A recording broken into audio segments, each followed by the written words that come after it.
Good morning. I'm Christopher Robertson. I'm a visiting professor here at Harvard Law School. I teach health law and torts, and I'm an associate professor at University of Arizona.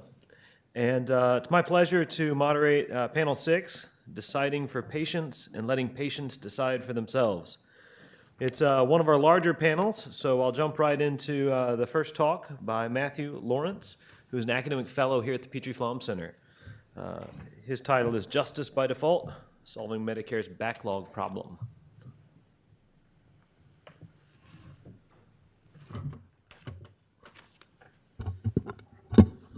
Good morning. I've been interested for a while in adjudicatory processes for resolving healthcare coverage disputes, as my question this morning to Russell might have hinted at.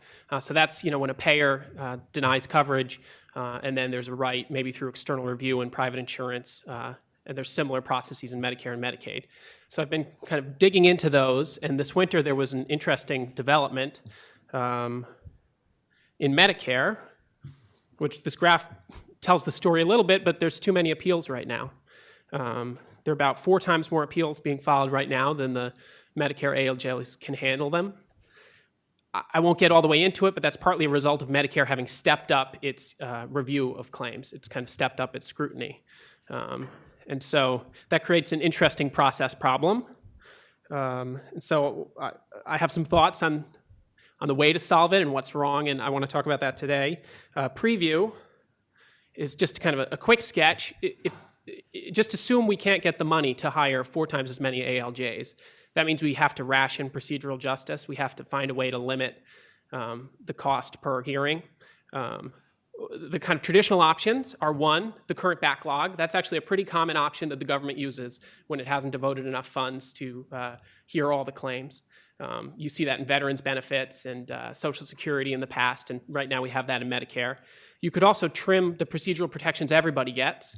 They've taken that step already. It's very difficult to get a live hearing now. They really push you into a telephone hearing.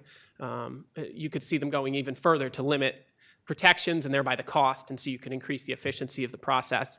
And it's worth pointing out here that there's a lot of things you could do that might make the process a lot cheaper, but limit procedural protections in a way we would find objectionable on kind of due process grounds. You could use statistical sampling to resolve claims and then just pay all the claims based on what you came out with.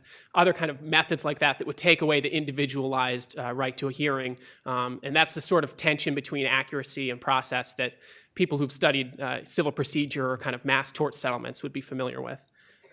So that's the second approach. You could also limit access for some. You could use a filing fee or like a pleading gateway to just cut out some claims altogether. Those are the kind of traditional approaches. I'm going to propose what I think is a better alternative, which has 2 components. First is that you provide full procedural protections to some of the claimants and none to the rest. And that's based on the insight that the kind of value that claimants get or claims get out of procedural protections varies from claim to claim. So first I want to convince you of that we should be kind of sorting claims and providing procedural protections kind of differently to different claimants. And then I want to say that we should be using choice architecture to accomplish that goal, specifically just a default rule. So those are my 2 things I'd like to walk away with in 9 minutes and 48 seconds.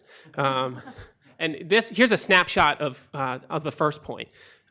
So here's kind of who are the appellants in this backlog. We have 86% providers. Now that's not just kind of small providers, but it's I think 1/3 durable medical equipment manufacturers like Scooter Store or other kind of big prosthetic suppliers. It's hospitals, and a lot of these providers appeal serially. They appeal all the time. I think 1/3 of all appeals is brought by appellants who appeal more than 50 claims a year or something like that. So then you have 2% state Medicaid agencies. That's kind of, or 3% state Medicaid agencies. That's kind of a interesting wrinkle, but they want Medicare to pay because then they don't have to. So they're involved in these appeals. That's another group. And then of course you have 11% beneficiaries. Now I don't want to just say kind of providers bad, beneficiaries good, and we should just simply kind of ration procedural justice that way. But I think if you look at why we think process has inherent value, it winds up mapping up fairly closely to that kind of a distinction. It's not exactly the same, but we think of process as having inherent value because people have like a preference for fairness, or it generates acceptance if they thought something was unfair. We might think about it as about the dignity and autonomy of the individual, that they can kind of challenge a decision to which they object. Or we might think it's about normative legitimacy of the process. If you look at what those three things are a function of, the third one, not so helpful, but the first and second, whether or not kind of there's inherent, fairness benefit from a process might depend on your motivation. If you're filing thousands of claims just for the money, it seems less likely. You might also have a fairness consideration, but it is less likely that you are going to really be upset with the unfairness of a decision than if you're appealing kind of purely on principle. And then dignity, autonomy, part of that, you need to have psychology in order to have dignity, autonomy, and I think the ways we care about it here. Now, I don't want to be absolute about that. Some entities without psychology, without a brain, we may nonetheless care about their dignity and autonomy, but I think by and large, when people who talk about these values talk about them, this is what they care about. So that gets you, I hope, to the idea that we should be sorting kind of procedural justice. We should be directing procedural justice towards some claims and away from some claims. And then if you're convinced on that, your next question will be, how do we do that? There's my conclusion. So I want to follow the Oren-Bar-Gil kind of behavioral kind of protective approach, which is to start with the boring classical solutions, and then before I get to my, using a default rule or choice architecture. So the boring solutions would be just treat providers differently. So I've said it's not a perfect kind of proxy, but providers by and large are getting less value out of process. So maybe we should be treating them differently. I think that's problematic for three reasons. First is you might discourage assignment. So the reason providers are bringing these claims is that rather than leave the beneficiary on the hook for the coverage decision, they've taken assignment. They've said, you're covered whether or not Medicare agrees with it. So you can go off and you're safe. You don't have to worry about that. We might think about that as a beneficial practice. And if they cannot get the same appeal rights, if they do that, we might wind up kind of changing primary behavior in a way we find problematic. The second concern is inequality. That goes both ways. So if you treat providers differently, that means beneficiaries could object that they're getting different processes than providers, depending on how they're different. And it goes vice versa. The providers could object that they're being treated differently than beneficiaries. For people who care about kind of procedural justice, often this is a big concern. So it's something we should worry about. And then it's over and under inclusive for the reasons I just talked about. A second is we could charge a fee for hearing. This is kind of a classical choice approach rather than a classical paternalistic approach, and just say, well, people know how much they're going to value procedural protection, so we should leave it up to them, give nobody process and charge a fee. That comes out of kind of mass tort settlement literature in the 90s. Three problems with that. One is just externalities. There's kind of public values to process that we think are not incorporated into the individual's decision. I've written elsewhere, and others have as well, about behavioral biases that might make people undervalue procedural protection. So we worry that that is not kind of an informed choice that best reflects their preferences. And then we might also think this is the sort of thing that should be free, that we don't want to charge for different reasons. So that's a reason I disfavor that approach. So then what I'm going to say is we should sort with the default rule. Given the nature of the conference, you should have seen that coming. So we would provide a procedural justice track to all all appellants by default. We would actually use some of the Willis kind of findings about stickiness and slipperiness to maximize the stickiness of this. And then we would try to give incentives for the sophisticated parties to opt into the efficiency track. You could provide aggregation benefits. You could promise kind of a faster resolution. And what you have to do is promise that the kind of relative likelihood of success on the efficiency track is going to be the same as the relative likelihood of success on the justice track. The only variations can be you don't get a guaranteed individual hearing or anything like that. So a little bit more about how this works. The first is, I just talked about why choice is bad here. So if you like choice, then you should just be happy with the default, and we can kind of end the presentation now. But if you're worried that people are making the wrong choices here, how does this work? My answer is, we don't need choice to have intrinsic value because it's revealing people's preferences that are correct about process, because the determinants of default stickiness here, what makes the default stick, are overlapping with what makes process inherently valuable. So choice has a kind of instrumental function. We're using it to sort even if the particular beneficiary's own choices aren't exactly right. I'm going to unpack that a little bit over the next two slides, but I'll try to try not to get too far into the details. So 4 possible reasons defaults might stick. You might have a reputational norm. You might have the endowment effect. The fact that it's the default makes you value it more. You might have a signaling effect, which I think will be talked about more in a presentation later today. You might think the choice of default reflects some information to which you should defer. And then I think there's this kind of, if your intention cost of making a choice outweighs your intuitive benefit of whatever the choice might be, that's going to affect the stickiness of the default. All of those, function of, so the first one's context specific, ignore that. I'm just putting it there to be inclusive. The second, third, and fourth are all things that will kind of overlap with what makes process inherently valuable. So the second one, you need psychology to have the endowment effect. There's some wrinkles to that I won't get into. And then the third and fourth, the signaling effect gives you information. The more information you already have about the claims process, the less you're going to take a signal from the default. A sophisticated provider like the wheelchair, scooter store or something like that, they know all about the process. They know who the regulators are. They're not going to think the default reflects the right choice for them in a way that a pro se beneficiary might do. And then similarly, the attention cost over intuitive benefit. That's a question of kind of how many claims you're bringing. So if you're bringing 50 claims a year, it's, as any lawyer would tell you, well worth it to really know the rules in and out. But if it's just your first time filing, you might not be kind of digging all the way into that. So in light of that overlap, we get kind of default is stickiest where process is the most valuable. That's kind of the engine that makes the default work even if choice doesn't. So you've got pro se claimants and kind of your average beneficiary maybe, and then also I should say small providers who might themselves be subject to biases and heuristics, and they might also take a denial of Medicare coverage as an affront to their kind of medical judgment or something like that. It's going to be most sticky for them, and that might be where we think process is most valuable, and it's going to be least sticky for these serial filers who bring a third of claims, and then your large hospitals and things like that. So you kind of get this nice instrumental sorting function. So again, here I'm just kind of belaboring the point. The default sorting claims not just with kind of intrinsic value of choice revealing preferences, but also this instrumental value of revealing your capability benefit from process qua process. And then to run through advantages and disadvantages, we've been hearing a lot about these. So this would help reduce the backlog. It's equitable, unlike some of the other solutions. We try to avoid altering primary behavior because the providers know that they can still pick, so they're not going to change their primary behavior. They could just change their kind of adjudicatory process behavior. That would be maybe a problem for the process, but we wouldn't have kind of changed the way Medicare is being done. And then there's still room for intrinsic choice, which might be more a rhetorical point than really matter, but there it is. We might worry that the wrong people will opt out. That's a reason I think to tread carefully and start with maybe a pilot program or something like that. And we might also worry about adverse selection. The scooter store will pick the cases for hearings that they're most concerned, that they think that will be most useful for. One possible answer to that I'm exploring is that you could require particular claimants to either appeal all of their claims or none of them. That interacts with some other things I won't get into. And then just quickly talking other applications, I think we could use this model to make the kind of external review adjudicatory processes work better and more efficiently. There's a lot of complications there, so I just want to say that's something to look into and that I'm looking into. But it might be a way. Right now, external review laws, there's often no live hearing. They don't have a lot of the trappings of procedural protections we associate with kind of acceptance and dignity in the justice literature. We might be able to give that and also get providers more involved to get the volume of those claims up.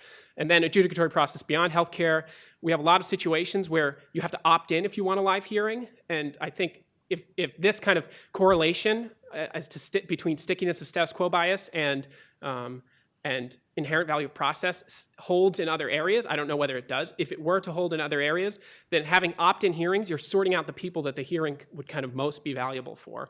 And so that might be something we worry about, and it has implications for settlement.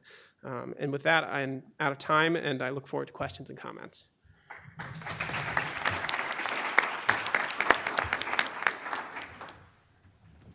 Thank you, Matt.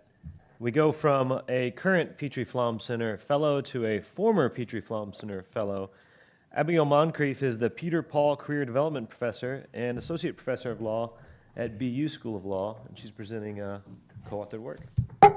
Yes, which is not titled that, because that's the title of the conference. But I do not have slides, no. The title of the paper, I can't remember. You have it in front of you. Sure. Is it It's with, do you need your co-author's name? I too? do not. My co-author is the lovely Manisha Patty, who is sitting right back here. And the title is Libertarians, Cognitive Failures, and Transaction Costs, the behavioral case for the individual mandate. Colon is crucial. Without the colon, that makes no sense. But thank you, Chris. Yes. So our paper really has two motivations. One is that we want to come up with a story to justify the individual mandate on the theory that it will continue to be in active contention for as long as the Republicans can't repeal it. And the other is that I shouldn't speak for Manisha, but I, from my 1L year of law school on, have objected to the assertion that libertarian paternalism is not an oxymoron. As much as I respect and admire Cass. So I wanted to come up with a way of understanding why I think the individual mandate is a good idea, despite the fact that I think it takes away liberty in a way that is paternalistic and in a way that obviously Tea Party libertarians really don't like. So is there a way of defending it in terms that might be able to bridge the gap between a libertarian, big L libertarian, this may be the difference between Cass and me, I'm thinking about Tea Party libertarians as opposed to theoretical liberty. Is there a way to bridge the gap between big L libertarians' objections to the individual mandate and my sense that the individual mandate is good policy? So, and I think Manisha's also. So we look at three different possible justifications for the individual mandate. The first is the one that the government, that the Obama administration, and that Congress put forward in passing the individual mandate and in defending it against constitutional attack in Enfib against Sebelius, and that is the adverse selection story. The second justification that we explore is a pure behavioral story, and the idea there is that individuals who are uninsured are making some kind of irrational or boundedly rational choice to remain uninsured, and that government might be able to correct that irrationality by and improve their choices by equalizing the price of uninsurance with the price of insurance through the individual mandate. And the third that we end up defending and thinking is the best is the idea that people who are uninsured, whether they're boundedly rational, purely rational, or maybe just dumb, that they are choosing something that deviates from theoretical optimality in a way that government might be able to help them with, and that government might be able to decrease transaction costs for people who are trying to choose between buying insurance and not buying insurance. So this ends up having a lot of similarities, a lot of overlap with Cass's keynote talk on choosing not to choose, but we think it's a little bit different in some ways. So I want to talk about that too.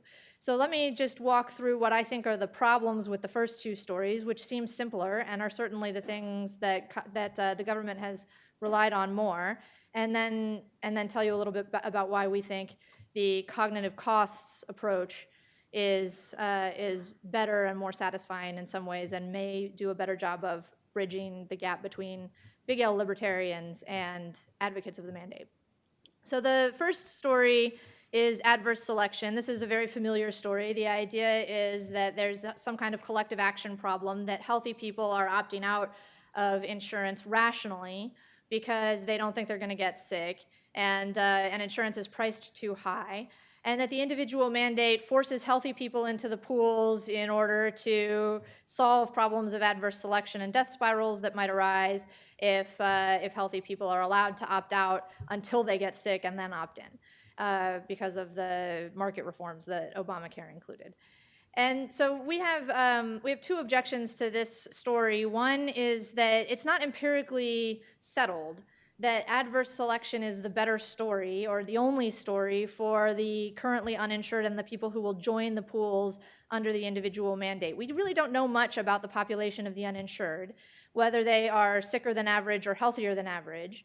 And it's possible that there's some advantageous selection going on in addition to adverse selection or instead of adverse selection for some of this population. That it may be that That the people who buy insurance are risk averse. The people who are employed are risk averse. And that might lead them to make healthier life choices as well. And then when we impose the individual mandate and force everybody from the uninsured group into the insured group, we might get more sick people joining because they were the less risk averse in the first place, in which case prices will go up, or we might have just a mix of healthy and sick people going in which case we're not sure. So economically and empirically, the story is not as compelling as maybe it seems. And then second, there's a political problem with this story, which is that ultimately it's redistributive. It's redistributive from the healthy to the sick. The idea is that we're forcing people to join pools at an irrationally high price, an actuarially unfair price, so that we can redistribute money from healthy people to sick people. And that's going to be something that Tea Party libertarians, big L libertarians dislike just on its face. So it's going to be hard to have a conversation about whether it's a good idea or a bad idea when fundamentally it's redistributive if the adverse selection story is right. Okay, so the second story that we play with is a pure behavioral story. And the idea there is that the uninsured are making an irrational or a boundedly rational choice to remain uninsured because they are, let's say, overly optimistic about their likelihood of getting sick. They are hyperbolically discounting the future value of having health insurance or of having healthcare savings. They're going to save too little if they're self-insuring, something along those lines. And we can take each possible behavioral bias that could contribute to this story and test it to try to figure out which direction it's going to push individuals, in which case the individual mandate is an attempt that is purely paternalistic to get people to make a rational choice for themselves to buy insurance because we think that their decision is irrational to remain uninsured. So this story has some legal advantages, which is why we play with it, because it maybe improves people's healthcare consumption instead of just their health insurance consumption. And the idea is that the Commerce Clause challenge to the individual mandate might have been easier to settle if we had been able to tell a story about the effect of the individual mandate on improving healthcare consumption, consumption of preventive care, consumption of healthcare savings in a way that solves hyperbolic discounting and solves optimism bias problems with underconsumption of care in early life. So this is the sort of young invincibles story that people need to buy health insurance at an early age in order to make good healthcare consumption choices during their younger lives so that they don't get sick later. And so it has this advantage of turning the story away from forced consumption of health insurance to regulated, improved consumption of health care, which I think does a good job for the Commerce Clause. But since that's now behind us, we don't need that story anymore. And it has a big political problem of being just really outwardly, purely paternalistic, which is, again, to my mind, just contra-libertarian in the Republican big L libertarian sense of the term. So we're never going to get the opponents of Obamacare on board by talking about bounded rationality in healthcare or health insurance consumption and the need for our beloved nanny state to help us make good choices about health insurance and healthcare. So then we say, okay, well, why not, instead of saying that individuals are making bad choices for themselves or irrational choices for themselves about healthcare and health insurance, why not just say, well, people's consumption choices are deviating from what we think is theoretically optimal, but they might be optimizing rationally within constraints of uncertainty, information costs, transaction costs, and cognitive costs, including it's just depressing to get over our optimism bias. We have to think really realistically and rationally about the fact that we're going to get sick someday, and that's sad. And we have real risks of not having enough money for our future healthcare because healthcare costs are getting high, and that's sad. And we would rather not have to confront that reality. Maybe we're capable of it if we just sit and think carefully. And it may be that when we're making choices about whether and when and how much insurance to buy, we do, in fact, make rational decisions. We overcome the biases that we reveal in laboratory settings when we're outside of laboratory settings because the stakes are higher. So it may be that humans are making boundedly rational choices in the sense that they are bound by cost constraints of information costs and transaction costs, and that's why people are deviating from theoretical optimality. If that's true, then we could potentially justify government intervention in the same way that we justify having our employers choose insurance products for us instead of choosing them for ourselves, which is that employers are good at having HR departments that can specialize in overcoming those costs and can benefit from economies of scale by overcoming those costs once for all employees instead of having each employee overcome transaction information and cognitive costs individually. In which case it's just cheaper for us to decide as a group that we all want to be insured than it is for each of us individually to come to a decision about whether we want to be insured. Now, Cass has talked in the keynote and a few others have mentioned the problem of heterogeneity. That if the right choice or the optimal choice is perfectly heterogeneous among the population, then the benefit of economies of scale basically completely goes away. We need individual decision making anyway, and so then government, in order to achieve theoretical optimality or anything close to it, has to make a perfectly individual choice for each person in each constituent in the population. But it strikes us that with respect to the question of whether to buy insurance, the choice is not particularly heterogeneous. There may be some people who would not benefit from insurance if they were paying the actuarially fair price. But most people tend to be risk averse and tend to think that, and tend not to save enough, and therefore probably can gain value from having insurance.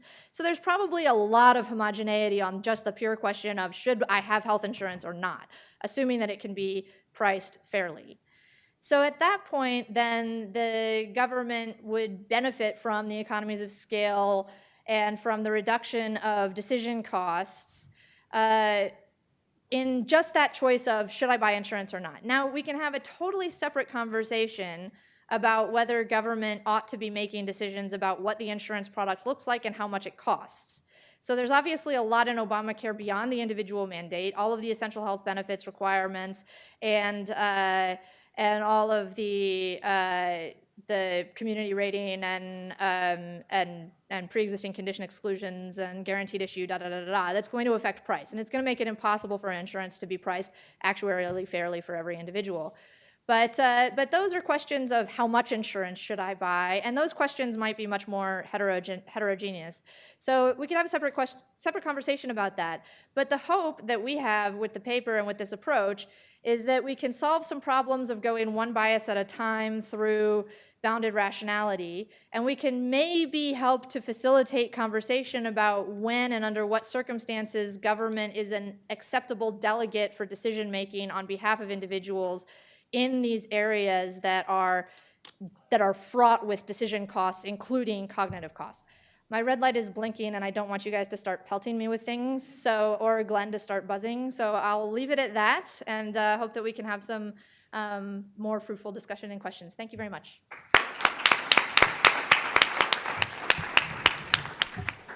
Thank you, Professor Moncrief. Next, it's my pleasure to introduce Sarah Conley, who's lecturer in law and philosophy fellow at the Law School of the University of Chicago. Her title is Death Squads, Paternalism, and End-of-Life Care. Yeah, I really teach at Bowdoin College, but this year I am visiting at the University of Chicago. I don't have slides. Okay, I want to argue in favor of killing off innocent people who are entirely helpless. And I do this with the knowledge that I may well be one of these people, given my family history. But I think it's a good idea. Some people find this controversial, but I think, and I'm sure you too, at the end of my 13 minutes, will agree it's obvious common sense. So what I advocate is not supplying life support to people who are permanently unconscious. So people in permanent comas or vegetative states that we believe will continue. Now, obviously, there's some diagnostic issues there, and I am not a physician. But physicians do make this, I don't know if we call it a diagnosis or a prediction. It depends in part on how you came to be in the coma, were you hit on the head, or is it a result of a degenerative disease, depends on your age, depends how long you've been in it, and so forth. But physicians do this. They can come to the family and say, your mother's not coming back. Generally with the idea that then the family can make a choice to withdraw treatment or not. And what I'm saying is that shouldn't be a choice, either for a patient in writing an advance directive or for the family. We shouldn't support this continued unconscious life. And there are 3 reasons. 1, the life has no value for the people who are living it. There are many philosophical arguments as to what gives life value. Any one of them will yield a conclusion that the unconscious life, the permanently unconscious life, has no value. You don't engage in ongoing projects that you're trying to bring to fulfillment. You don't engage in autonomous choice making. You don't enjoy pleasant experiences. So the life has no value for the person living it. Second reason is I think those people who choose for continued care in that circumstances are making an irrational choice, and that's what connects to behavioral economics. I think often they are subject to false beliefs, and that false belief typically comes about through the use of one or more cognitive biases. So we know, we have an optimism bias, we engage in wishful thinking, we engage in focusing, where we focus on one fact at the expense of another. So you may focus on the fact that you won't be dead at the expense of the fact that you won't know you're not dead. Optimism can lead you to believe that you will be one of the very few people who unexpectedly returns to a full, complete, active life from a coma. This erudite audience has probably not seen the Steven Seagal movie, Hard to Kill. But many people, you can admit it, many people have. So this is a movie where Steven Seagal plays a policeman. He's been in a coma 7 years. He wakes up. He's immediately attacked by assassins. He leaps out of bed and defends himself using his IV pole as an Aikido bow. Okay, not realistic. But it is the sort of thing, whether it's through the availability bias, people tend to focus on, like, it could be okay. I could just wake up one day and live my normal life. And so I think, they overestimate the chances of that, to say the least.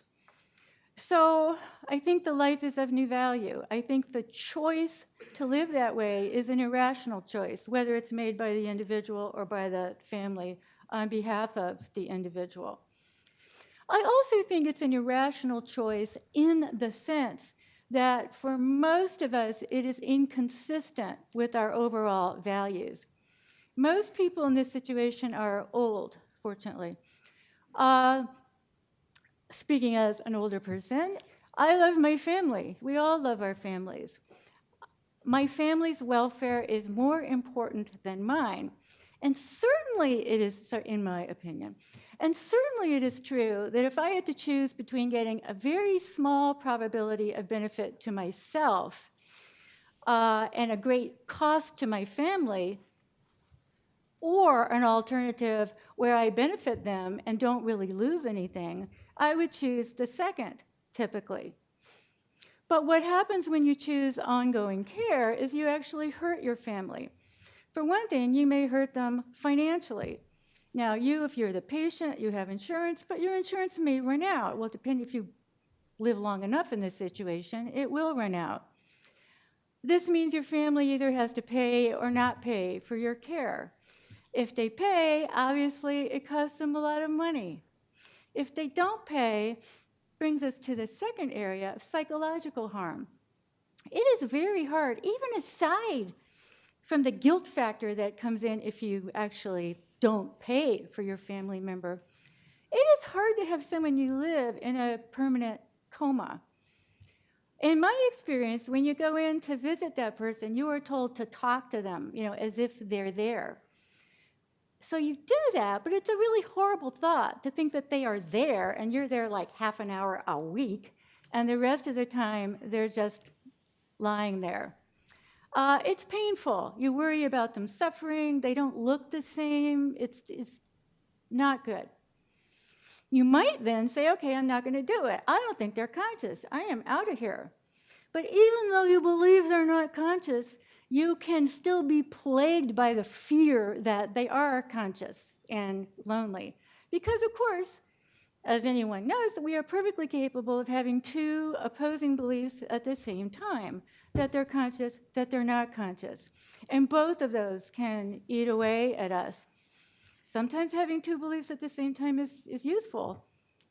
Like bringing up your children, it's good to think they're unusually great because it makes you put up with them. But other times it's not. It's a source of torment, and I think this is one of those.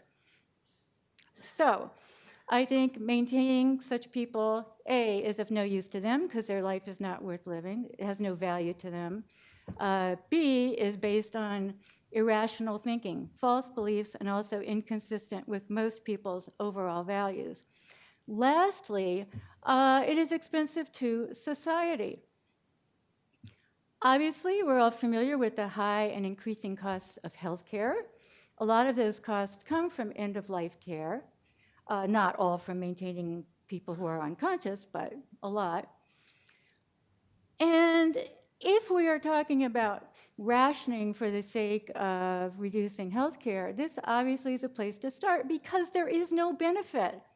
I mean, there are other cases where you may weigh the possible benefit of giving a replacement joint to someone who's, already 70, because some people think it's not worth it, against the cost. But this is a case where there's really no benefit. So it seems like an obvious case to save money. So why don't we do this already, since obviously we shouldn't maintain these people? I think it's a mistaken consequence of the patient autonomy movement. I think the patient autonomy movement is good in some ways and bad in others. I think it was an improvement when physicians, instead of saying, this is the kind of life I value, so you should live it, instead tried to listen to what the patients actually valued so that the patient could say, I do or don't want to live if I am paralyzed from the neck down. I do or don't want to live if I'm on dialysis. Or it doesn't always have to be a life and death decision. The patient can decide, is it worth the risks of getting joint replacement and so forth. That, I think, is reasonable. But there are other cases where respecting patient autonomy is a bad idea. And I think in particular, physicians, all of us should realize that respecting patient choices about their overall values doesn't entail respecting their choices about means. Because often patients are not in a good position to pick the best way to get where they want to go. And in that case, it's a disservice to say, well, that's what you chose. I guess we have to do this thing that actually will yield no benefit. So what do I think we ought to do? I don't think this should be a decision made by individual physicians. I think we should adopt a rule. I don't know if this should be a rule, in the AMA, whether it should be a law. Depends what is most effective. What rules should they adopt?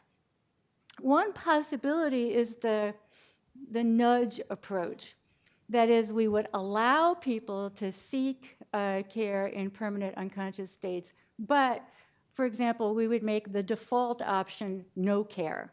You'd have to ask for care in situations instead of the default option being continued care.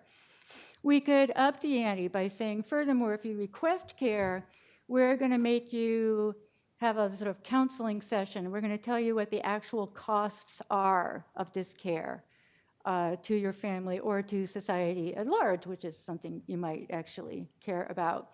We could have a session where we say, look, given where you are and what has happened to you, here is the likelihood of you actually recovering, or again, we could do this with the family. Here's the likelihood of your family member in the last stages of Alzheimer's actually recovering. So we could do that.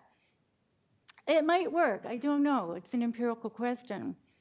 I am inclined to think that it might be that we would be better off without that option, that paternalistically, it might be better to say, look, this is the rule.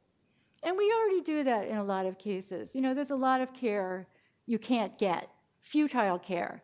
So if you say you want orgone therapy, this was something pushed by a guy named Wilhelm Reich, where you just got in this booth and it sort of collected orgone from the air and cured you, but there's no such thing as orgone. Okay, physicians have no obligation to respect your choice in that case because it's considered futile care. They just don't have to do it. I am inclined to think we would be better off if this life support for people in permanent states of unconsciousness was just classed as a kind of futile care. It isn't, because it does keep you alive, and obviously many people think keeping you alive is relevantly different from being dead.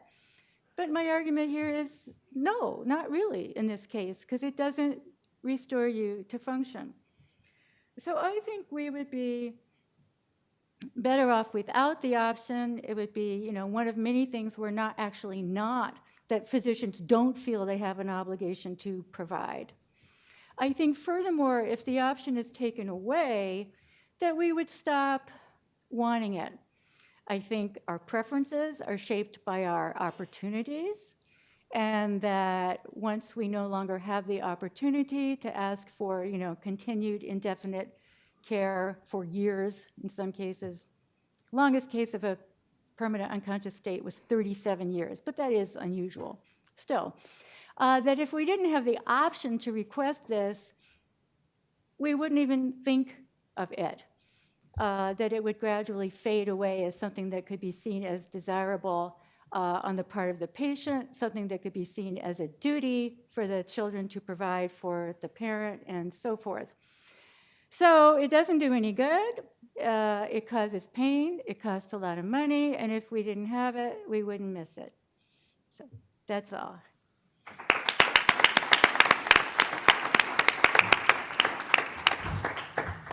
Thank you. Our fourth of five speakers is Nina Cohn. She's the professor of law at Syracuse University College of Law, and she's presenting co-authored work with Jeremy Blumenthal. The title is Improving Healthcare Decisions Through a Shared Preferences and Values Approach to Surrogate Selection. I'll let you do the PowerPoint.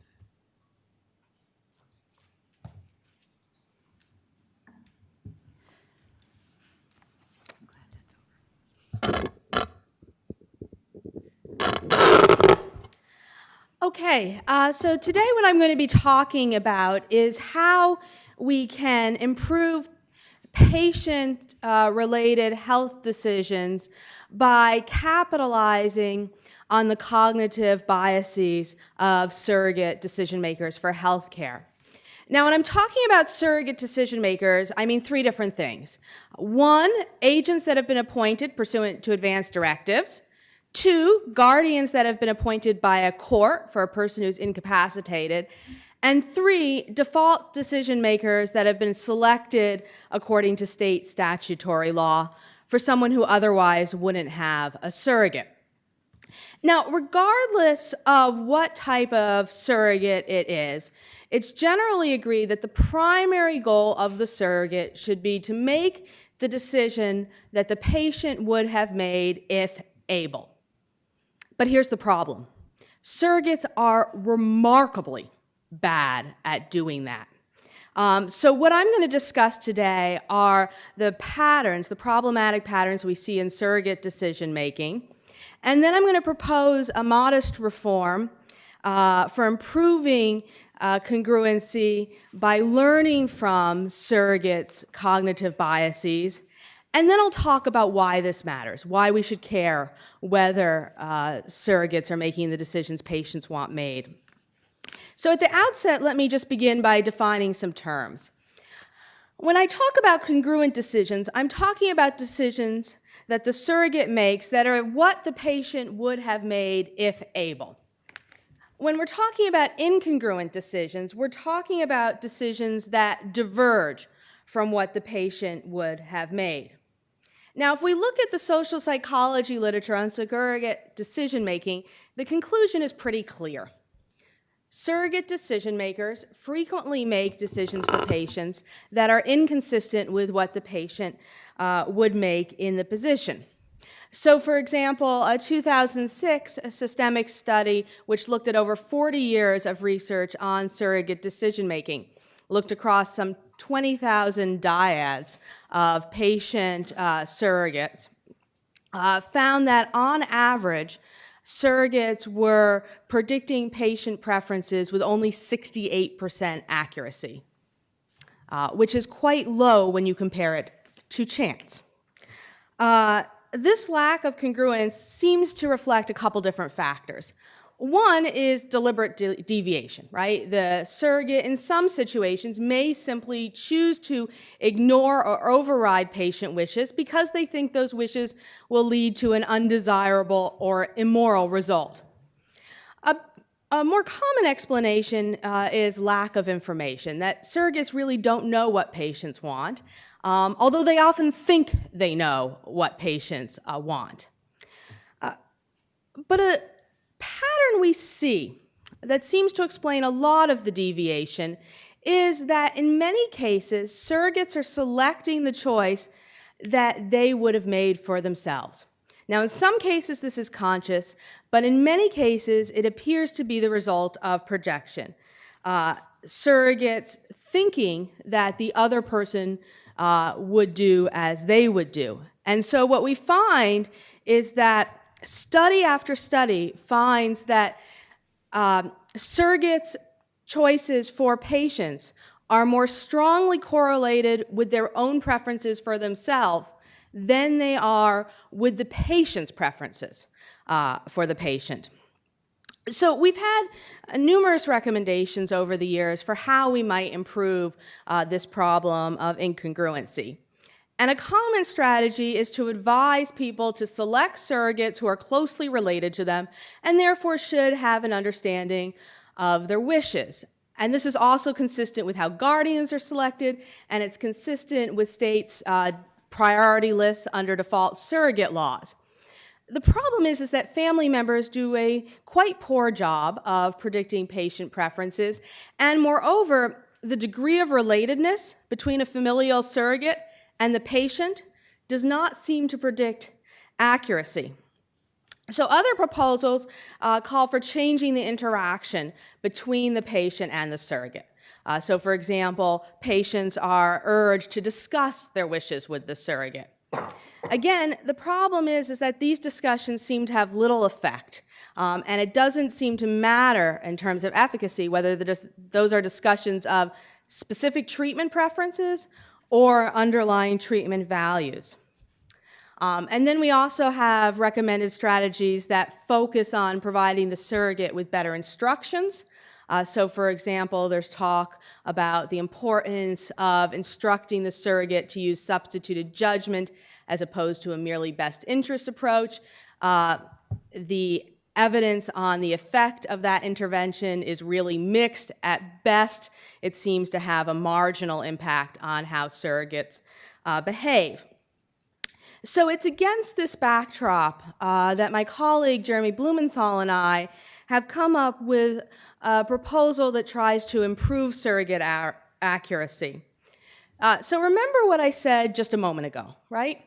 That surrogates often project their preferences onto patients, that the best predictor of what a surrogate will choose for a patient is what the surrogate would choose for him or herself. This knowledge has some really significant utility. As Daniel Kahneman taught me a long time ago, back in college, the reason cognitive biases are so valuable to understand is not because they allow us to point a finger and say, look, humans are bad and here are the failures, but because we can use the information from them to improve our own decision making. So in this case, what we suggest is that surrogates be selected based, at least part, on the extent to which they share the patient's treatment preferences.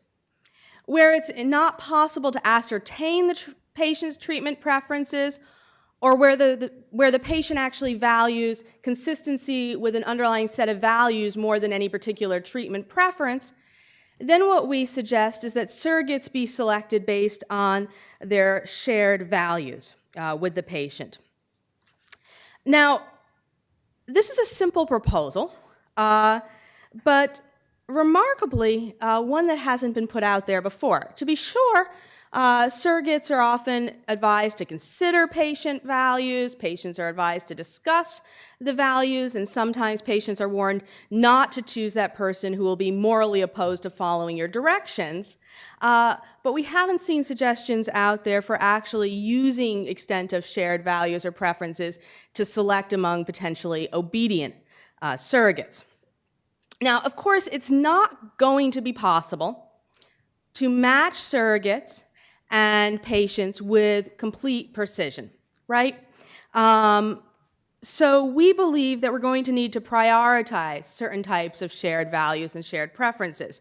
So when selecting, we want to give special weight to those values which predict treatment choices, to those values that remain stable over time, and perhaps most importantly, those values that help prioritize among other values. And the reason this is important is that many of the most difficult treatment decisions are not those that are involved choosing between something good and something bad, but decisions that require you to choose between two desirable outcomes, right? Between, for example, reduced pain and longer life. We want both. Which are we going to choose? So in many instances, I think we can implement this type of approach with no law reform, right? Those executing advance directives can simply be advised to choose who they select based on shared values and preferences. Courts already have the authority to consider this in terms of guardianship proceedings. We would need, however, to amend default surrogate laws to allow this, and the underlying paper suggests how that could occur. So that's my modest suggestion to make a small difference, to use David Hyman's language, from yesterday. So now let's talk about the bigger picture, which is, well, why do we care, right? Why should we care whether surrogates accurately predict patient preferences? Of course, there are the obvious reasons related to human dignity, to individual rights, but this is a conference about nudging people, largely, to make socially responsible decisions. And of course, some patient decisions, as the last presentation suggested, lead to tremendous expense, right? And negative impacts on others. So perhaps we might worry about an approach that focuses on protecting individual preferences.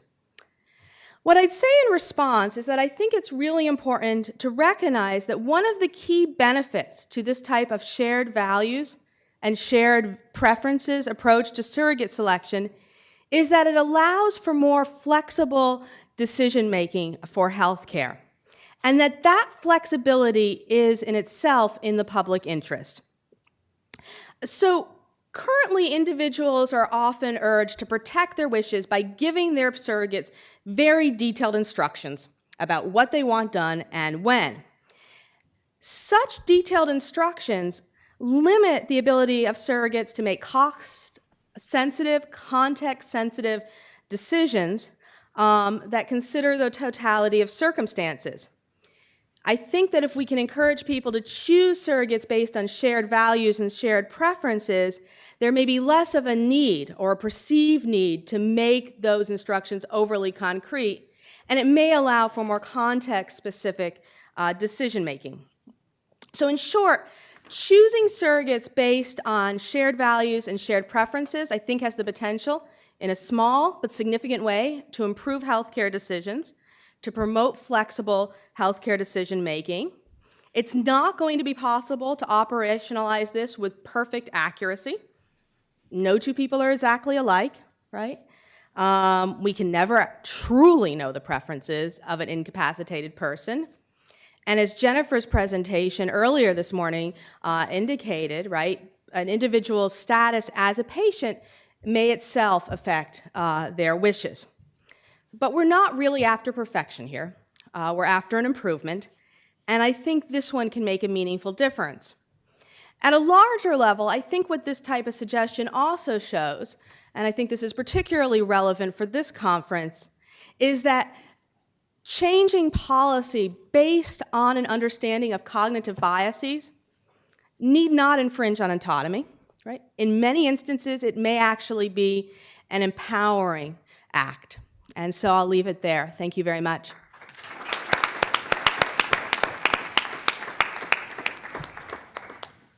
Thank you. That was excellent. Our final speaker is Barbara Evans, and she comes to us as Professor of Law and George Butler Research Professor and Director of the Center on Biotechnology and Law, as well as being the affiliated faculty with the Energy, Environment, and Natural Resources, and an affiliated member at the Baylor College of Medicine Center for Medical Ethics and Health Policy, all at University of Houston.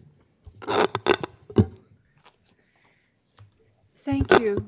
My topic is how to protect patients from making bad healthcare decisions based on their own genetic information. There's a concern that the genome contains toxic knowledge that people won't know what to do with, and they'll make bad decisions. So we have paternalistic policies in place that block people's access to their data or require proof that genetic findings are reliable in the view of a regulator like FDA or an IRB before people can have them, or channel information through learned intermediaries, many of whom are as confused as the lay people are about genetics. My initial idea with this paper was that libertarian paternalism might be a way to back away from some of the more overt policies that we have in place today that are heavy-handed and paternalistic. So the deal would be, if you will let us have our genetic data, we will let you nudge us with warnings or whatever. But where I've come out after working on this is that we really shouldn't compromise with paternalism, at least not where access to our genetic data are involved. We should reject it. And not because it's unethical or hurts our autonomy. We should reject it because it's ineffective and doesn't protect us. Patients do need protection, but paternalism can't do it, and that includes its lesser included forms like libertarian paternalism. The thing that's endangering us is problems like 20 years of disastrous gene patenting policy that have left a legacy that causes our genetic testing industry to have some lasting structural harms, and nudging is not going to fix those problems. Now, before I move on, I should disclose that I receive outside sources of funding. I'm lucky that none of them are particularly corrupting. The technologies that we have nowadays generate tons of data. Whole genome sequencing and whole exome sequencing are what these acronyms stand for. A person goes in and gets tested. It generates information about just tons of genetic variants, but we don't know what most of them mean in terms of their impact on human health. Just for perspective, last year the American College of Medical Genetics and Genomics published a list of 57 variants that have a sufficiently well-known impact on human health that laboratories should make a deliberate search for them anytime they do genome sequencing. These variants have high clinical significance, which means it's well known what it means for your health if you have that variant. And they have clinical utility or actionability, which means modern medicine has something it can do to help you if you have that variant. So suppose a patient goes to the doctor with a specific complaint, such as having liver cancer, and the doctor orders sequencing. It may reveal a couple of clinically significant findings that are pertinent to treating that disease. Those are the yellow dots within the circle. It also may generates some clinically significant findings that aren't relevant to the treatment encounter. And then it also generates this red line, which is lots of raw sequencing data and uninterpreted gene variants. Very important change in regulations a couple of months ago in February. The CLIA regulation, which is the clinical laboratory regulations, and the HIPAA privacy rule have been amended so that patients now have direct access to laboratory-held information. Much of that extra data doesn't ever get reported into the medical record, but it stays on file at the lab. Much of my paper is a really grinding, boring legal analysis that I don't recommend you read, that tries to figure out just how much of this data will people be able to get. And I came to the conclusion that they now have a legal right to get almost all of it. So this is very significant because we're going to have a lot of people who have access now to uninterpreted gene variants of dubious clinical significance. Do we need to protect them from that knowledge? One kind of enduring idea of how to protect people is that FDA should regulate all genetic testing. This has been a big factor in the recent controversy over the direct-to-consumer services like 23andMe. CLIA regulated labs only have a minimalist regulation that sort of establishes that the test is your test and they didn't mix up the samples and that it measured the gene that it purports to. That's analytical validity. FDA has proposed that they should come into this space because they, under their medical device regulations, have the power to require evidence of clinical significance of the gene and clinical utility if claims are made. The problem with this idea, and this is what I think is not well understood, is that scheme cannot make us safe where genetic testing is concerned. FDA's device regulations are fine for single analyte tests, such as a strep throat test, but any genetic test, even in the simplest case, if it's a single gene test, such as a test for the BRCA1 gene, can generate thousands of different variants in different people. You can get an FDA clearance or approval by presenting evidence that you know the clinical significance of one of those variants. But that leaves all the other variants that people may have for which there is no evidence, and it's not a defect of FDA's process that they don't require it. We often don't know what all the full range of variants are until after the test is in commercial use and we start testing people. So FDA's device regulations as applied to genetic tests are analogous to an FAA airline safety regulation that would require each airline to prove that one of its aircraft is airworthy. If you end up on that aircraft, it's great, but if you end up on any other plane, too bad.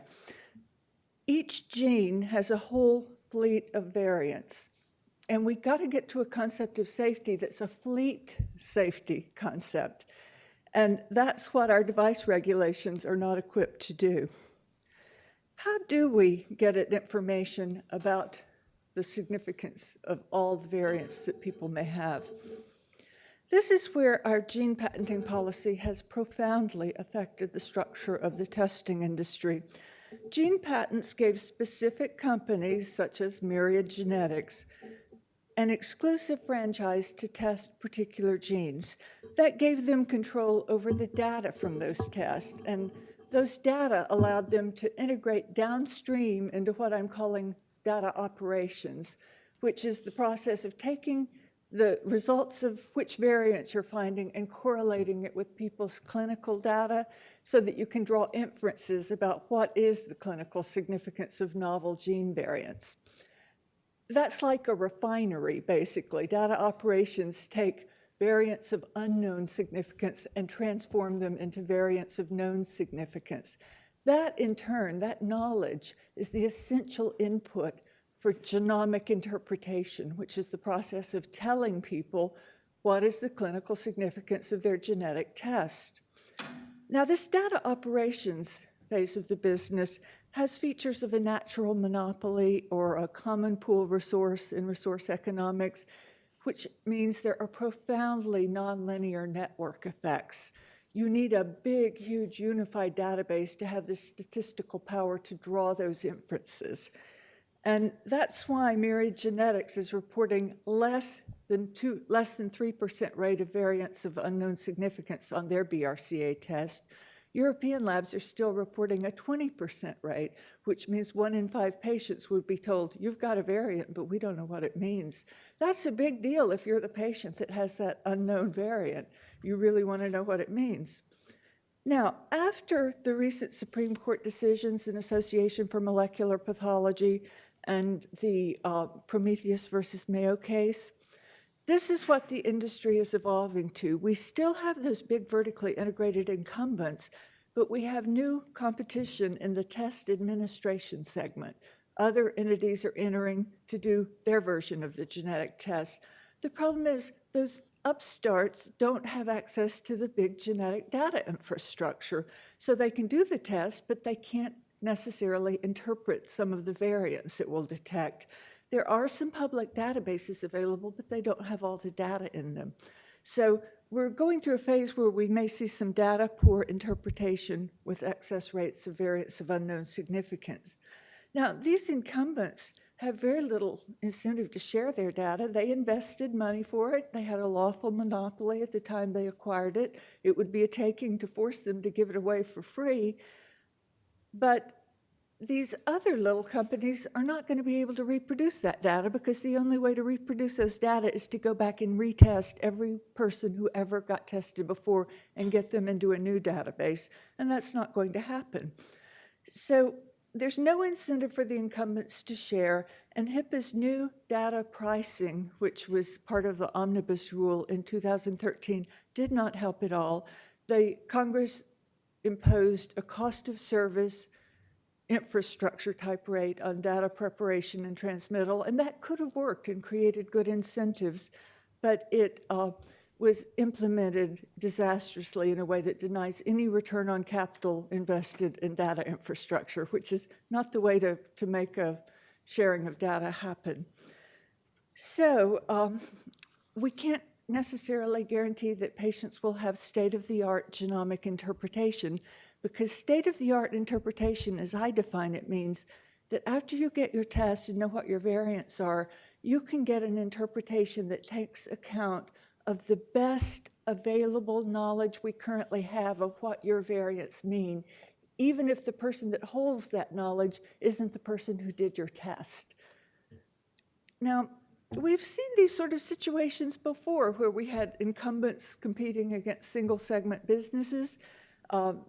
Many large infrastructure industries have had the same problem, and in those cases it tended to lead to a judicial antitrust type solution or a legislative unbundling and open access requirement for the critical infrastructure. That solution worked really, really well in the industries like telecoms and power. There's a downside to it with genetics, because in those other industries like telecoms, the infrastructure was already built, and all we had to figure out was how to manage the best use of it. But genetic data infrastructures are still being built, so we don't want to create a negative incentive that discourages investment. We might cause some problems with future availability of data.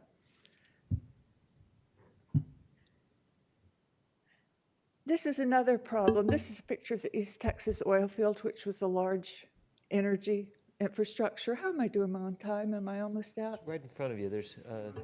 I've got 30 seconds, okay? We're fragmenting up our genetic data resources going forward by having competitive operations. That can lead to waste. We won't have the big unified databases. So to make this work, and this is my last slide, we need to regulate that last column, which is data quality and data access that are used in interpretation. We have no regulator doing that. Until we have that, we cannot make patients safe, and that's not a problem that I concluded we could fix with nudges. So, thank you.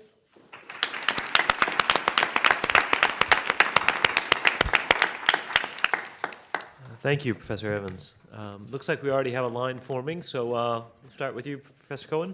So it was a wonderful panel. I could ask about just about anything, but I have a question. I want to get a dialogue between Professor Cohen and Professor Conley on the following. So, Professor Cohen, I think that you said, it's not all about dignity and human rights. It's also about cost savings, right? Mm-hmm. I think that's true to an extent, but my guess is that it's asymmetric, that there's an end of the tail where surrogates choose life prolonging, and Professor Conley would just say, that shouldn't be an option. Like, let's empower people to make choices and to exercise their autonomy when it saves us money. But on the other end of the tail, no, that shouldn't even be an option when there's no value and there's people in PVS and the like.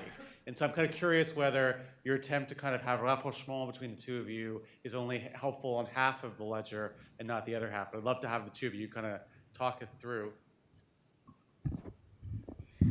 I guess I'll start, Glenn, by saying that I don't think the proposal we're putting out here takes a position on Professor Connolly's approach. What we're saying is, among the choices surrogates have available, how can we make sure that the surrogate selects the one, or how can we increase the likelihood that the surrogate selects the one that would be the one the patient wanted?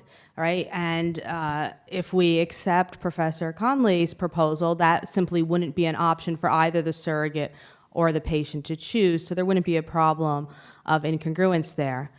So I don't see these proposals as in any way in opposition, although certainly you could love my proposal and hate hers and vice versa. I'm not quite sure what you might see as a potential problem with my position. Just for clarification, I didn't say we should only have autonomy if it doesn't have any costs. I'm saying in this sort of case, yeah, it's costly and it has no benefit, and I think it's an irrational decision. And I don't know if any one of those would be sufficient as an argument that you shouldn't be allowed the choice. But certainly I think the three of them in combination are. And I think as to surrogacy, yeah, I don't know what this imagined surrogate is going to be like, because I do think that the surrogate, as well as the individual, is going to have their own issues, their own irrationality, their fondness perhaps for the person for whom they're making the decision. And all of those things can lead you astray, either from choosing what the patient would have wanted or just doing astray from the laundered version of what the patient would have wanted had the patient had all true beliefs. So yeah, I would, not allow the surrogate latitude in certain cases and not allow the patient. Hello, Russell Korobkin. Fabulous panel, thank you all. It's really great. I have a comment for Professor Moncrief and then questions for Professor Conley and Professor Evans. So Abby, another thing you might put on your list, maybe it's a new item or maybe it's just 1A, is that the individual mandate might be necessary to mitigate the moral hazard problem that people might rationally not buy health insurance because they know that the laws requiring treatment of emergency conditions and then also the bankruptcy laws will allow them to externalize the cost of some of their care if they need it. So it might be a collective action problem that they're sort of taking advantage of. Professor Conley, I'm wondering if insurance companies ever try to deny coverage for the life-sustaining, for sustaining life of the people who are permanently in comas on the grounds that it's not medically necessary. And if so, what have the results been of that? I assume that if they've tried to deny coverage, there's probably litigation. What has the results been? Or do they just provide coverage because they're concerned about the reputational cost? And then Professor Evans, my question for you is, the Coase theorem would suggest that we would expect companies like Myriad to, now that they've lost their monopoly on the tests, be willing to sell patients the interpretation services. So if I get a test from another company, and then I have some variant, and the company that provides the test can't really tell me what that variant means, can I go to Myriad and purchase the consultation services? And if not, if there's no market there, do you know why not? Thank you. As to the insurance companies, I don't know of a company denying coverage for that specific reason, that is, your coma is permanent. Part of what goes on with the coverage for comas or vegetative states is that when someone initially goes into a coma or a vegetative state, you often don't know what the result's going to be, because of course sometimes people do emerge from comas. So if someone's in an accident and has trauma to the head, then they may well end up okay. So naturally, you're going to start by giving them all the help that they need. And then there's no sort of crisis point, I think, at which an insurance company could say, aha, now it's permanent. Because it is partly a function of the duration, how much time has gone by. And as I said, these other factors. So physicians may make that determination, but I don't know that they convey that information. What does happen is you just run out of benefits. I mean, you just cost too much. There are a lot of different figures floating around on how much it costs to maintain someone in a coma or vegetative state, and I don't have anything definitive. When I'm at the University of Chicago this year, and I was at a workshop where one physician asked another physician, how much does it cost per month to maintain somebody? And the second physician said, well, probably around $150,000 to $200,000 a month. And the first physician said, I'm surprised it's so low. And the second physician said, oh, that's not what we're charging. So obviously it runs into, it's over $1 million a year. It runs into money fast. So I think it's quite likely you could just run out of benefits before you had to make sort of a declaration of, we've decided it's not going to be coverable. Maybe they could do that, but I don't know that they have.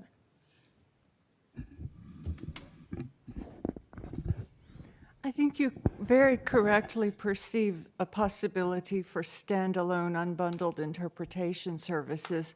I personally think this is where the genetic testing industry will evolve, is into kind of single segment businesses of test interpretation, data operations, and then test interpretation. They have different competitive characteristics if you think about it.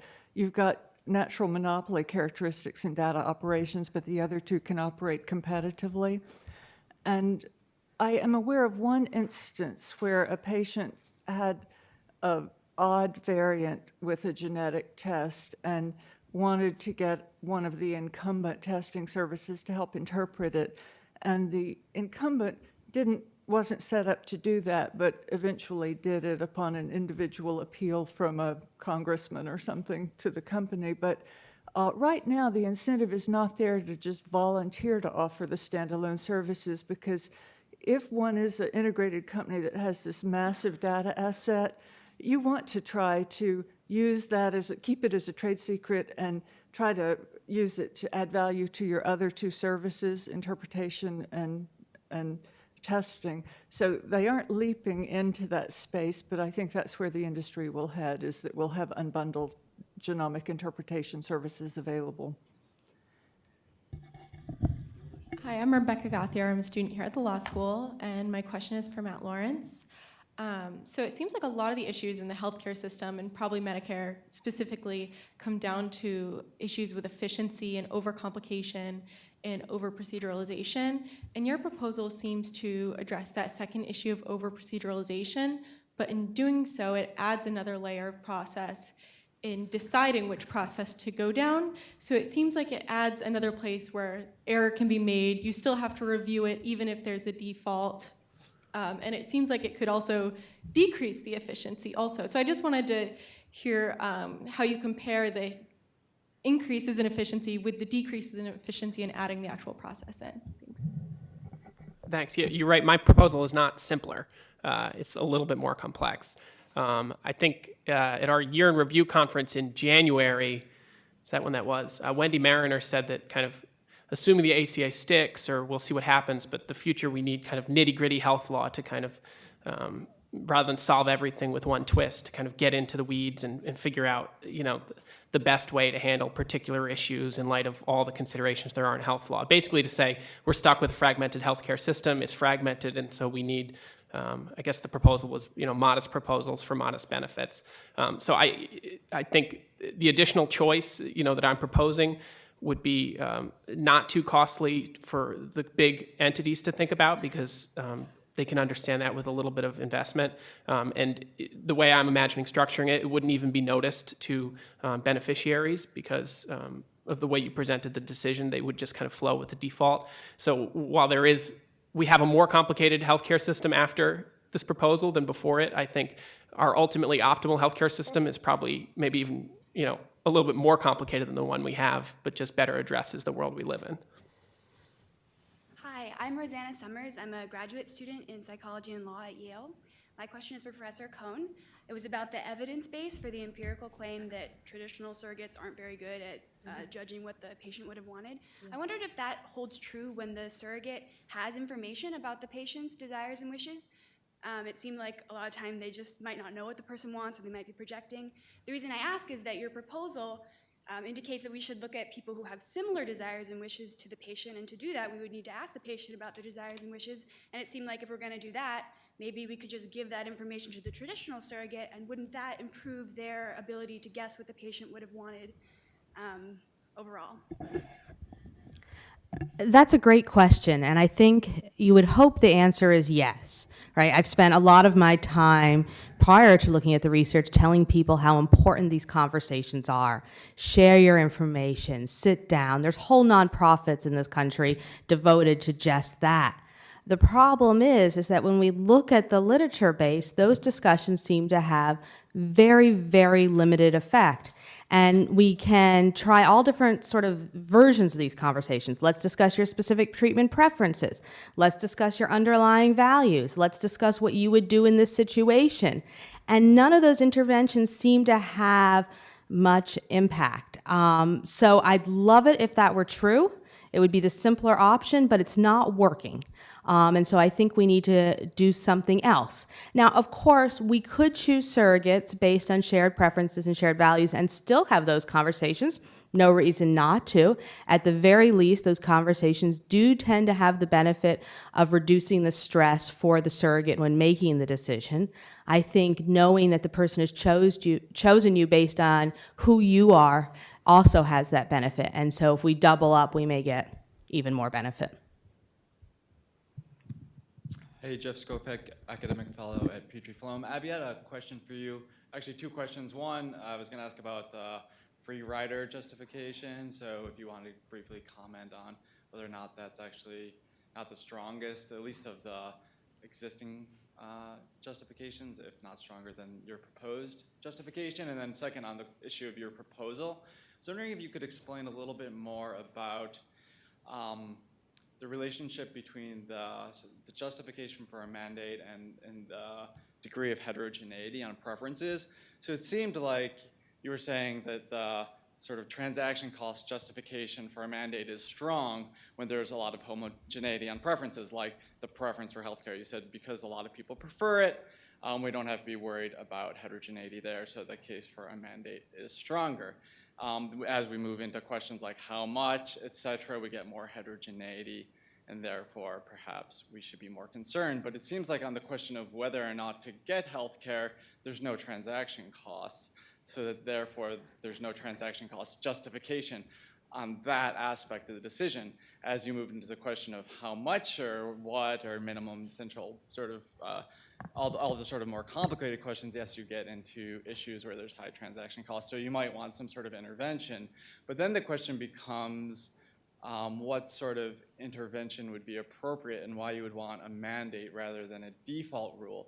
And there the more general question would be whether or not transaction costs can ever justify a mandate rather than some sort of simplified act of choosing like Sunstein talked about yesterday. So kind of two-part question. One is the relationship between heterogeneity and transaction costs. And you actually might even think that generally speaking, heterogeneity and transaction costs are going to be correlated. So this is sort of going to be a general problem on the first point. And then the second point would be, relationship between proposed policy intervention and transaction costs. Thanks. Yeah, thank you. So, I think I disagree with you on the relationship between heterogeneity and transaction costs. And I think the question of whether to get insurance, whether to get health insurance at all, is actually a costly decision for individuals to make often. It is oftentimes a costly decision for individuals to make. So you have to know what the value of health insurance is. And I'm talking about health insurance, not health care. You can have the same conversation about health care too, by the way, whether you want health care at all. I was just talking to Anis, he was over right there and then he left. But we were talking about different people in different social networks might have definitely do have very different outcomes about at what point they seek medical care from a doctor and how many people they talk to before they go to seek medical care from a doctor, depending on what kind of social group they're in. And so the decision about when and whether to get insurance, when and whether to get care, those decisions are decisions that require a lot of information to make optimally, or at least to make consistently with theoretical optimality. And then people end up making these decisions within constraints of information costs, decision costs, and uncertainty. And so then their decisions probably deviate from theoretical optimality much of the time. So this relates to your first point, your very first point about free riders, that and this is to Russell's point as well, that when you know that you have the backstop of EMTALA and of bankruptcy, you might choose not to get insurance because it's a known cost as opposed to a risk of cost at some point. But in order to weigh those two things, to decide whether you want insurance or whether you want to rely on the EMTALA and bankruptcy backstop, you have to know how likely it is that you are going to suffer some health shock that's going to shove you into the EMTALA and bankruptcy backstop, because it's not an attractive backstop. It's not particularly high quality care, and you end up having to file for bankruptcy, right? So it's you want to know something about the expected value before you choose between insurance and the free riding option. And so the decision can be very, very costly for each individual to sort of come to the realization that probably the theoretically optimal choice is to get insurance. So now you'll notice that as I'm talking about this, I'm asserting that there is a homogeneous theoretical optimality for all humans, which is that insurance is better than no insurance, and if it can be priced actuarially fairly. And that's something that I think libertarians are going to object to, right? Just as sort of as a knee jerk to say that, like, oh, humans are all very different about what the right result is and what their choices are, and for government to sit here and say, oh, it's best for everybody to have insurance is already offensive. But if instead we think of government as a delegate that is acting according to the instructions of sophisticated voters who have chosen to delegate that choice to government, which again is contestable, right? Highly, deeply contestable, then that might, it's just a different way of looking at what is going on. Anyway, I'm talking a lot around your question and maybe not necessarily addressing your question, but I think that I disagree with you on the question of whether homogeneous answers have low transaction costs for individuals to realize. And so that's probably where our biggest disagreement is going to lie, I think. So I hope that is somewhat responsive to the question. My question's for Nina. I'm wondering whether the starting point you have, which is that we're looking for a surrogate to make the decision the person would have made, is a full description of the reason why people want surrogates. And that gets past the issue of whether a person in appointing a surrogate actually has a firm view of what they want, such that if you were to find that out, write it down, and then later see what the surrogate does, you'd have an equation. And I'd like to give you an example. Some years ago, my center did a study that had both a qualitative and a quantitative side, looking at 4 groups: European Americans, African Americans, Korean Americans, and Mexican Americans. And the Korean and Mexican Americans these were all seniors, and they were native speakers, still very much enmeshed in the culture of their own country, although they were all living in the Los Angeles area. And the results are interesting, but I want to focus on one. This is a multidisciplinary team, and the anthropologist on the team ended up writing up one particular Korean woman's interview. She was in the qualitative, meaning that it was an hour or two interview in Korean and then all translated and transcribed. And in it, the interviewer asked her what she would want if she were in the hospital with something that wasn't going to get better.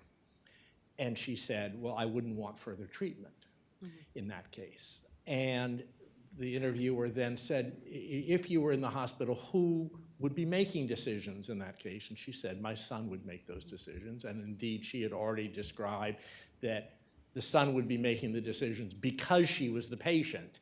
That is to say, in her culture, the patient is disqualified from making those decisions because of all the problems with decision-making when you're sick. But in any case, she was presumably not able to make the decision in the hypothetical, and she recognized that, and she said, my son. And the interviewer then said, well, what would your son decide? And she said, well, he would want all the treatment possible for me. And the interviewer paused and wondered, should she ask the obvious follow-up question? And she said, what do you think about that you would be getting from your son, not what you wanted?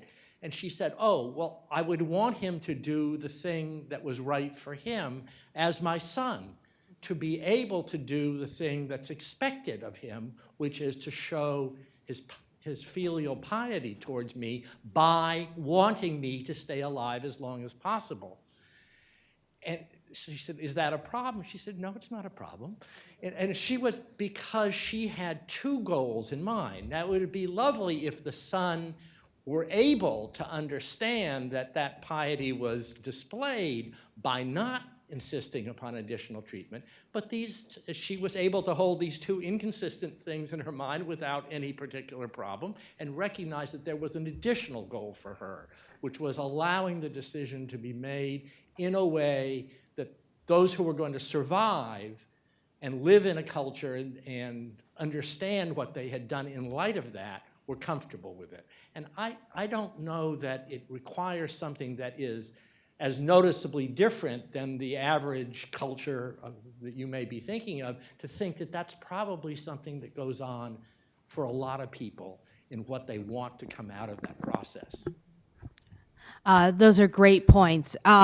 Just to respond briefly, no, it is certainly not the only priority of the surrogate decision maker to reach a congruent decision. Certainly from medical providers' point of view, the main priority may simply be any decision that is not us making the decision. And groups vary, often based on ethnic and social lines, about how they want decisions made and who they want the decision to be made by.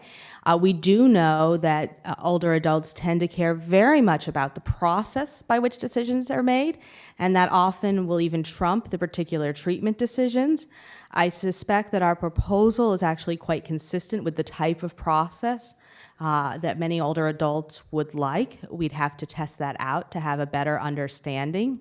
So really what the proposal is designed to do is improve accuracy where accuracy is a goal, right? Recognizing that that may not be the only goal, and for some people it may not be the primary goal. And so in the advanced directive context, knowing that this is a way to increase accuracy might not, in fact, cause some people to change their preferences. If I could add just one thing, one of the things we concluded that this kind of case illustrates is the difficulty when an advanced directive has both an appointment and instructions. Yes. Because the conscientious physician reading the instructions, having turned to the surrogate who would say, wait a second, you're not deciding the way you're supposed to. And if the person were insistent, would probably say, I've got to have the hospital council go and get an appointment of a substitute surrogate because this one is not doing what the principal expected. Yeah. And so it's one of those issues about advanced directive laws not always working. So it looks like we have at least 3 more questions, and I wouldn't mind adding one of my own, so perhaps we can cluster them together in pairs and go quickly. I have just a quick question for Sarah, following up on your answer to Russell's question earlier. I wondered if the Affordable Care Act's bars on lifetime and annual benefits from health plans is exacerbating this problem of spending vast sums of money on care that you've persuasively argued is useless. Next question.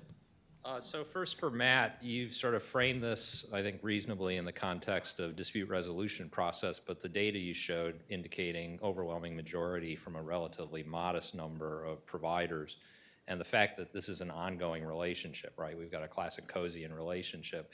You might be able to just short circuit the entire process for all of those entities and say, we're going to deny them all, and then let's sort it out in the price at the back end that we're paying you for everything else, and we'll bounce out the people that are misbehaving too significantly, rather than try and run this as an individual claim resolution process. Second, and very briefly for Abby, you frame this as a cognitive cost issue that's the impediment, but the cost of insurance is a piece of the package as well, perhaps most of the package. And so justifying a mandate on the cognitive cost when what's really driving people's behavior is the overall cost of insurance is a bit skewed. And then finally for Sarah, Hard to Kill is an objectively bad movie. If you want to watch a bad Steven Seagal movie, you should watch Under Siege instead. Oh, I've seen that, jeez. I was just disappointed that you didn't share a clip with us. But let's get some quick answers. He was good at Aikido. Anyway, I forget what order the questions were. There was one for me, okay, about the Affordable Care Act. And my answer is, I don't know. I don't know what the effect of the Affordable Care Act will be on funding for people in permanently unconscious states. I do think if I were queen of the world and running public policy, I would probably prefer to frame cutting off, well, not giving them care in terms of it being a futile treatment. That is, I wouldn't just stress, it's really expensive, so let's kill these people. I think I would say, look, there's no benefit to this, and I think it's inconsistent. It's speculative, obviously, but I'm inclined to think it's inconsistent with most people's values. That is speculative. We've spent a lot more time looking at the frame of mind of people who refuse care than of people who actually ask for care. We worry about people who refuse care, whether they're depressed or under pressure, people who ask for care or not. But again, if I were queen, I would say, the things to stress are you're getting nothing from it, and it's not a choice consistent with your values, because at least that would be more palatable than just saying we don't want to pay for it. A few more answers. All right, David, I think that's a great suggestion. I started off the paper thinking I would just say no appeals for these providers at all, and we'll use a different process, auditing or something. I wound up being a little worried about that because of constitutional considerations and because of the assignment primary behavior concern I brought up, but I think it's worth, I think maybe I should revisit and just explore like how tenable that would be in the long run. I also just think feasibility, it might be limited, but you're right that might kind of optimally be just as good a situation. And then my answer, I absolutely think that the price of an insurance policy in the individual market is a big driver of the rate of uninsurance in the United States, but I think that price is a reflection of transaction costs rather than something independent from transaction costs. So I think that it's a problem of needing individuals who don't have insurance to be able to overcome a collective action problem in order to bargain collectively with insurers, in order to get community-rated insurance for themselves or something along those lines could be one of the transaction costs. It could also be that individuals don't know and insurers don't know the actuarially fair price for an individual policy for lots of the people floating around on the individual market pre-Obamacare. I think there are lots of things that are contributing to the sort of systematic exclusion of lots of people from the insurance market that we could couch all of them as transaction costs, and the price of insurance captures those costs. It's not something separate from those costs. I can't remember if you had a question for me or if we were just rating Steven Seagal movies. Okay, good. We do have another question on. David Orentlicker, Indiana University. Nina, I think that's a terrific idea, and I'd just like to extend your goal of getting congruence. I haven't looked at the literature in a while on this, but at one time it seemed that what was really driving these decisions were the physician's values rather than the patient's values or the surrogate's values. And so I would only somewhat semi-seriously say, instead of filling out your own directive, you should look at your physician's advance directive, because that's what's going to drive. But we know that people, when they're picking oncologists, is this a conservative oncologist, an aggressive oncologist? And so that might be a factor for patients to think about what is their physician's views about end-of-life care. And let me add a final question in the pairing mode for Professor Evans about the FDA and your suggestion that they can't protect us because there's just too much sort of data, too many variances. Couldn't the FDA focus on the health claims that are being made by the device, the testing companies, analogously to the way a pharmaceutical company has thousands of molecules, but the FDA only regulates really once they're brought onto the market with a health claim being made? I wonder if that's a better analogy than the FAA and the airline fleet.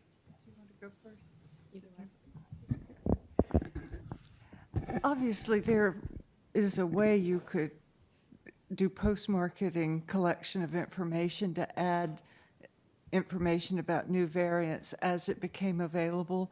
So I'm not saying it's an inherently impossible problem to regulate this. I'm just saying the regulations we now have can't do it.